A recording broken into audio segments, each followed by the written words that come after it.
Hello, so this is my first video podcast, and I'm doing it downstairs right now. I was going to play a song, but I'm not going to do that on the guitar tonight.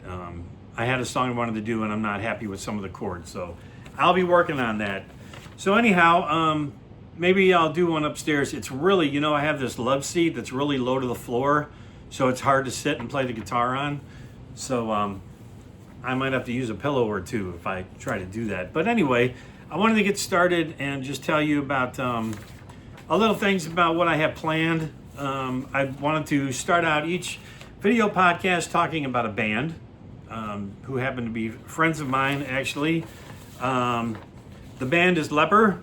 That's what this shirt is, and I plan on wearing the shirt of the band that I'm going to talk about and until they run out. So I have quite a few. So I will be wearing the shirt of the band that I'm going to be talking about. So just to give you a little bit of background on the band Leper, they're out of Chicago, uptown Chicago. They're associated with Jesus People USA, which is a fantastic ministry. I have been there myself to visit for a few days back in 2022, and it was just wonderful. And I hope to get back there sometime. I really do, spend a few more days. But anyhow, let me give you a little background on Leper. This came off of the Gur Records website. You can find that, just type in GRRRR Records, and it'll bring up the website, and Glenn Kaiser, you'll see his name there, and quite a few other bands. And you can find a lot of good music there, merchandise, all that stuff, t-shirts, stickers, CDs, downloads, I think, you name it. So you can find it there on that website. So let me tell you about Leper. Leper, other than being friends of mine, and I'm blessed to have them as my friends, the musical expression of Scott Shaw, based in Chicago since 1995, mixes electronic, industrial, and rock genres.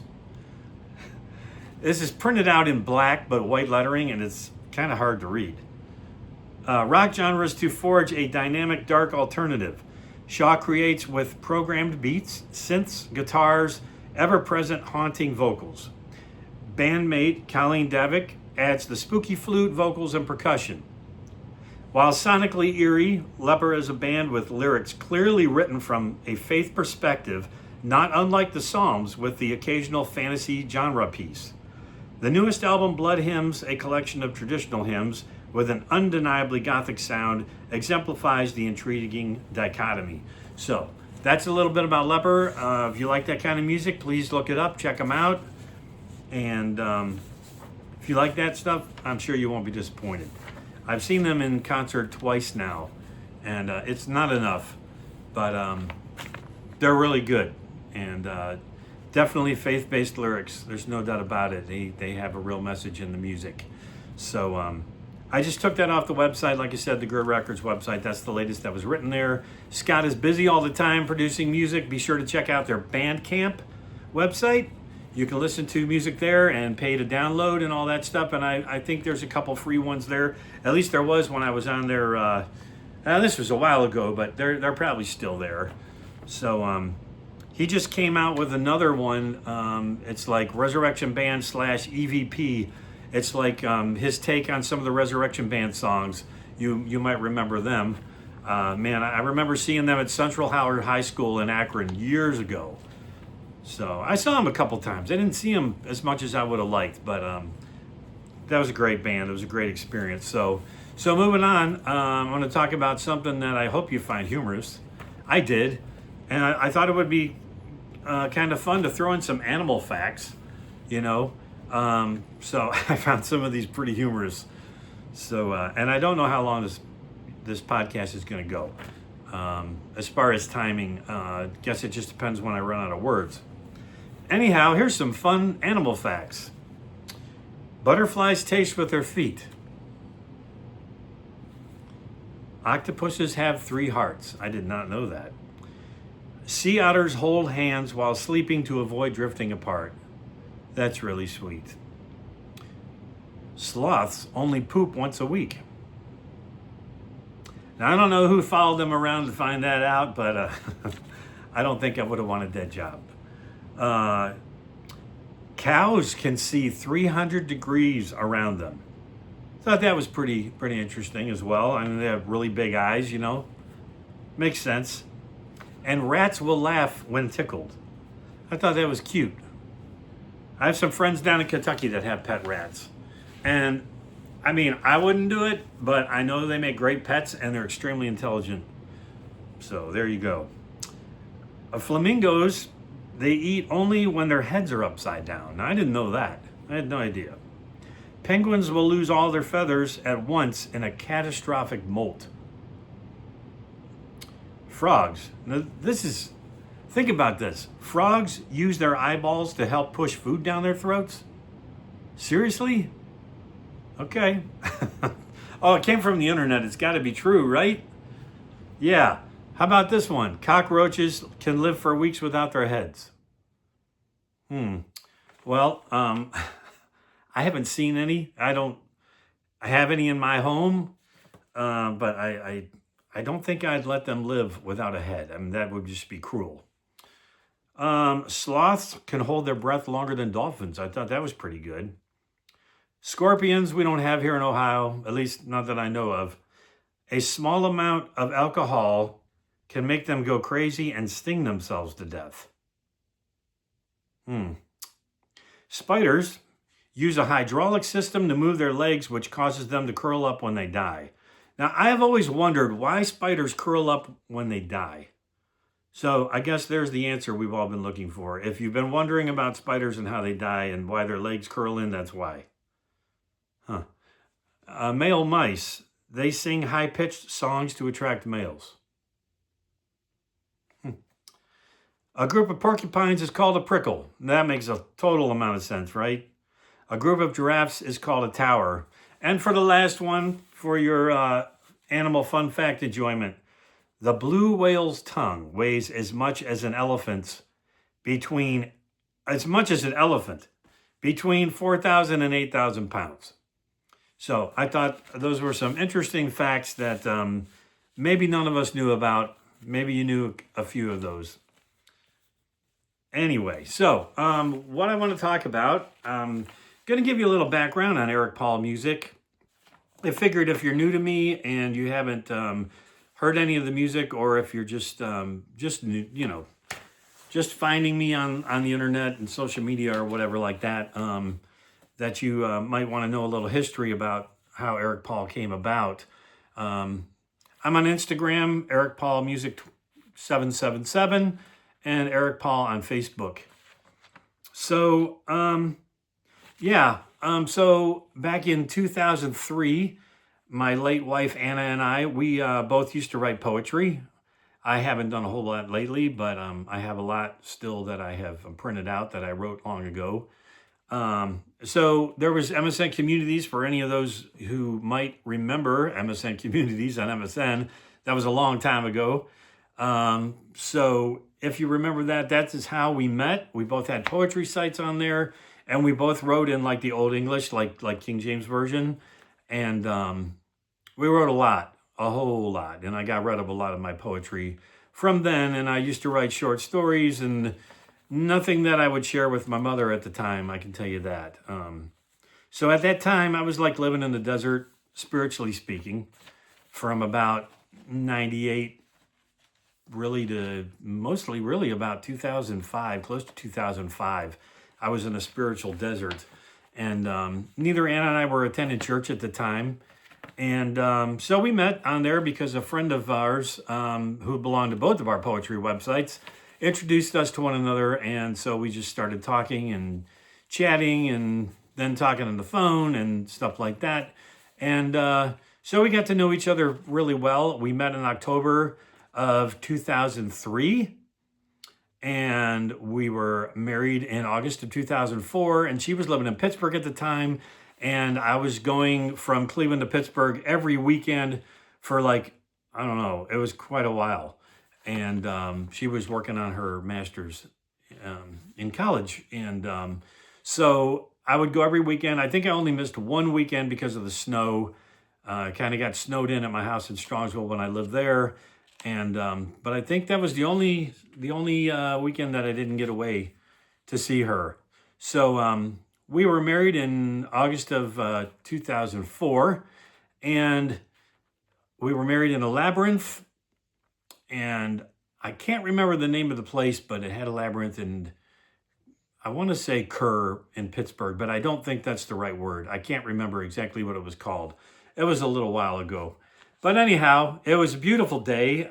We had my stepsons there, and my brother-in-law was present to witness the marriage, and it was just a beautiful, beautiful Saturday morning. It was like 73 degrees. It was really nice. So after that, we just, she lived in Pittsburgh and I lived in Cleveland. And so I'd go visit. She came and visit a few times to my home in Cleveland.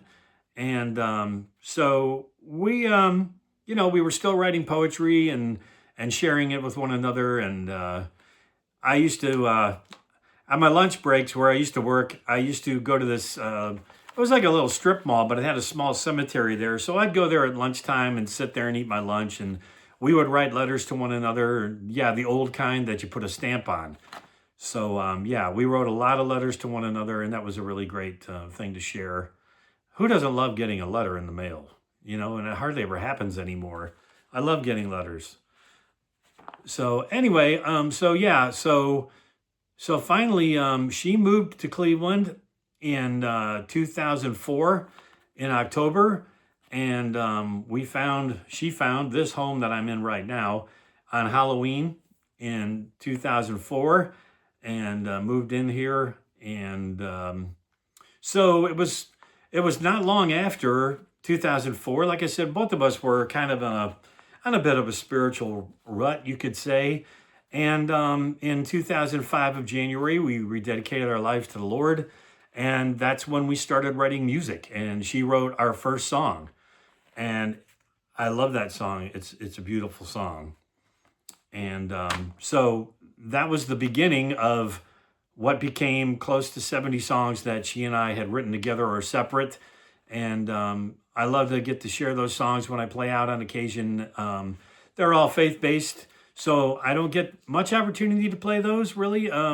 House concerts for people who want to hear faith-based music. I've done a few of those. Even since Anna passed away, I did a few in 2022. I did one last year at a friend's home. It was just wonderful. There was 24 people there, something like that. So that was great. She provided the meal, and people brought food, and we all sat around and ate and got to know one another. And then I did the music.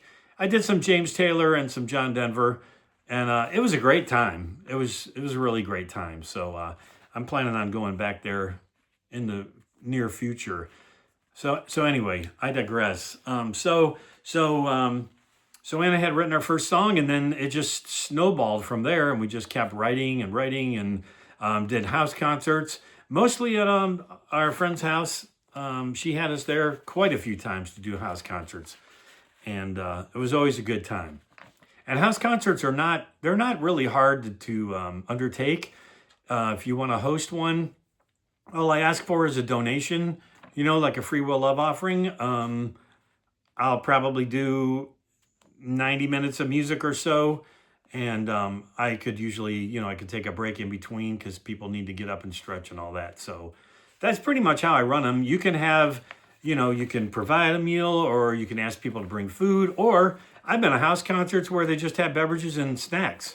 So, you don't have to go all out. It's totally up to you what you want to do. But if you're ever interested, you can send me an email at ericpgus@gmail.com, or message me through Facebook or Instagram, and we can talk about it. So we started writing our music together, and I remember we did open up for a band from Oregon at the time. They came here and stayed at our house for a few days, and we opened for them in Elyria, and that was fun. There was nobody there, but it was a good time. I have some videos up on my YouTube channel, which is Eric Paul Music, and so if you want to check some of those out, that was from a long time ago.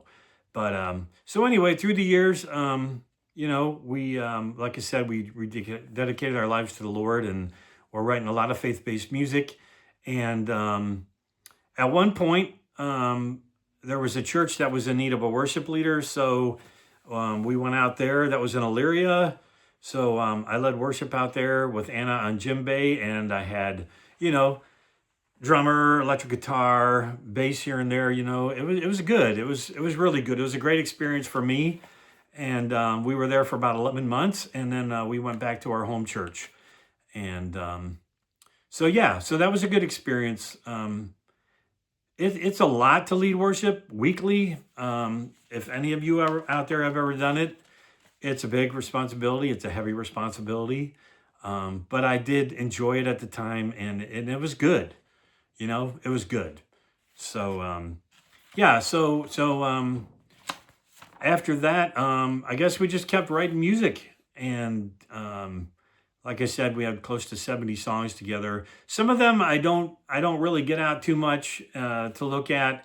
They're a little different, and I don't mind that at all. It's just some of them I'm not real happy with the music, and so eventually, if I get around to it, I'd like to change some of those music so I could actually share them, and that'd be a nice thing to be able to do. But so yeah, so I love sharing that music, and I'm able to do it now. I play at this winery in Litchfield on and off, and I'm very grateful that I get to play my faith-based music there because the owner really enjoys it. So that's a good thing. So yeah, that pretty much leads us up to you know, Anna had passed away in January of 2022, and so I kind of went solo. And it's been working out all right, you know, so far. So I do gigs here and there, you know, I do Facebook Lives. It'd be nice to do some YouTube Lives. I've done some videos, not music necessarily, but I've done some lives, and just did one recently, and there was only like 3 people there, but it was fun. We had good conversation, and it was enjoyable. So so that's it. For now, I guess. I am currently playing on my worship team at church. I play acoustic guitar, and I've been going there in Lakewood for 2 years now. And yeah, I should have added that I played drums on worship teams for over 25 years. And that was a lot of fun too. That was really good. So that was 3 different churches that I played the drums at when I was attending those. So I do miss playing the drums in church. There's a possibility I might be able to do that where I'm at now. So, you know, that's looking into the future. So, yeah. So anyway, that gives you a little background on the Eric Paul music and how it came about. So I'm going to sign off for now. Not too long, but hopefully it kept your interest and you found it beneficial. So I just want to close with this. If there's something that I said, something that spoke to you, you know, message me and get in touch with me if there's anything you'd like to talk about. So I'm going to end this with that's what's on my mind. And I pray that something I said may bless you in living your own life. Until the next time, Eric Paul, thanks.